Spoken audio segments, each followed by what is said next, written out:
Estamos con Stefan Hoppe de la OPC Foundation. Stefan, good morning. Good morning. OPC is a key technology in industrial automation. Yeah. Where do you see it going in the next 5 years?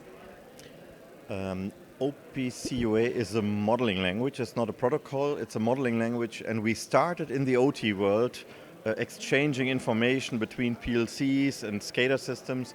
But since last year, we started the cloud initiative. And I believe that OPCUA is growing much further into the IT and cloud world, connecting digital twins, the metaverse, and digital product passport, all this. So IT and cloud is where we grow in.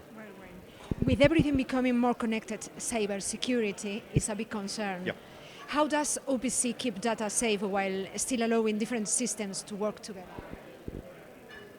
Security has been baked in by design. When we started to define OPCUA within just 3 years, from 2003 to 2006.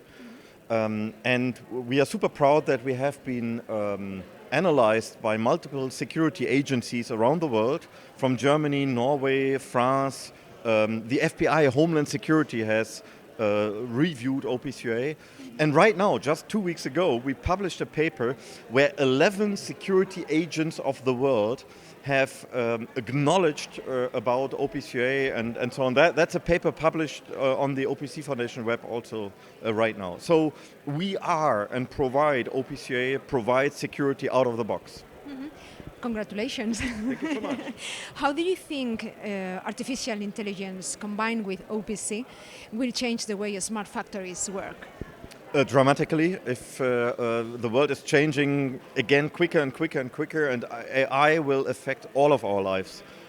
Also for me as an older person. And as always, when we don't know exactly about topics, we might be a little bit afraid. But technology is not good or bad. The technology is just enabling things, and then we humans do something good or bad with it. So we have to make sure that we are using AI in a good way. AI, or the other word, OPCUA is fantastic for AI because OPCUA is describing assets in detail. The robot, how many arms does a robot has, what is the speed, what is the dimension, how to interact with a robot. There are rules defined by the modeling language of OPCUA. And so AI, with OPCUA, AI has it much easier to immediately interact for the good things. Interesting. The OPC Foundation works with companies all over the world. Yeah. Do you see difference in how countries like Spain, Germany or the US adopt these technologies? I wouldn't say inside Europe I don't see that big differences. There are differences in the regions of the world, yes. And I don't want to blame somebody here, but to oversize it a little bit, sometimes, so we have a culture here in Europe to work together. Competitors come together, they talk to each other, they find a compromise. This is our European spirit, right, which I like. Sometimes we are discussing maybe too long, and we oversize things, and we do over-engineering. We make it too complex. Compared in US, I see that people are more, let's do it, come on, let's give it a try, and if we fail, okay, it was a try. So sometimes they are quicker, and European ideas are more grounded, take longer, but cover then more percentage of the solution. That's a carefully and friendly description for everybody, right? Yeah.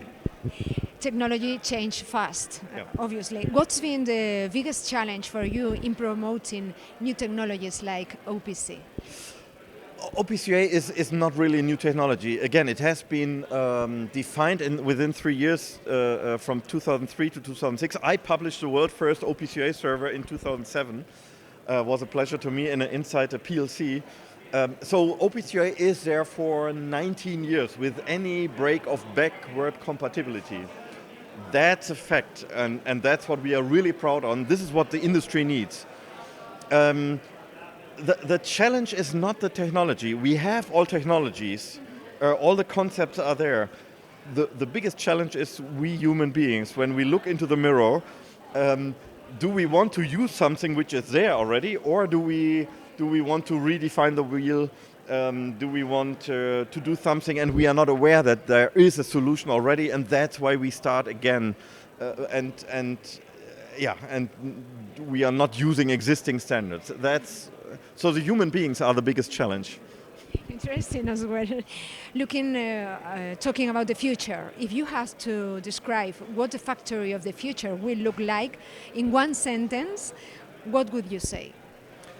It will be highly automated, obviously, but then systems need to talk to each other, also ad hoc. You bring in a new machine, a new robot, and we humans will talk to the robot in our language. Hey, robot, take this box and transport it over there, and not like 20, 30 years ago, where we human beings had to understand the technology, the robot, the chips, the assembler language. Instead, the world will change. The smart assets like smart robots will understand our language and follow our guidance. Talking to young people here, what advice would you give to young engineers who are just starting out in the world of industrial automation? The industrial automation area is one of the nearly always growing sectors in the world. I'm now for 30 years, I studied electrical engineer. And just for the last year, 2024, economy worldwide has been going down. But before that, 29 years, I always know that industrial automation went up, up, up. And to keep our way of life and on the level of life and quality of life, we need more industrial automation because there are 8 billion people in the world. 1 billion is living like we. 1 billion, unfortunately, is at the other end of the spectrum, but the 6 billion people in between, they want to live as we, with clean water, with energy, with smartphones, and therefore we need industrial automation. So be happy. First of all, congrats to make your choice that you are inside industrial automation. Second, enjoy it, because I enjoyed it always. It's always fascinating. And obviously learn about OPCUA, because in a lot of offerings for jobs, specifically in Germany, where I come from, the industry is asking for people with knowledge on OPCUA, right? Because it's one of the key technologies. So learn about OPCUA. Thank you very much, Stefan. My pleasure. Thank you.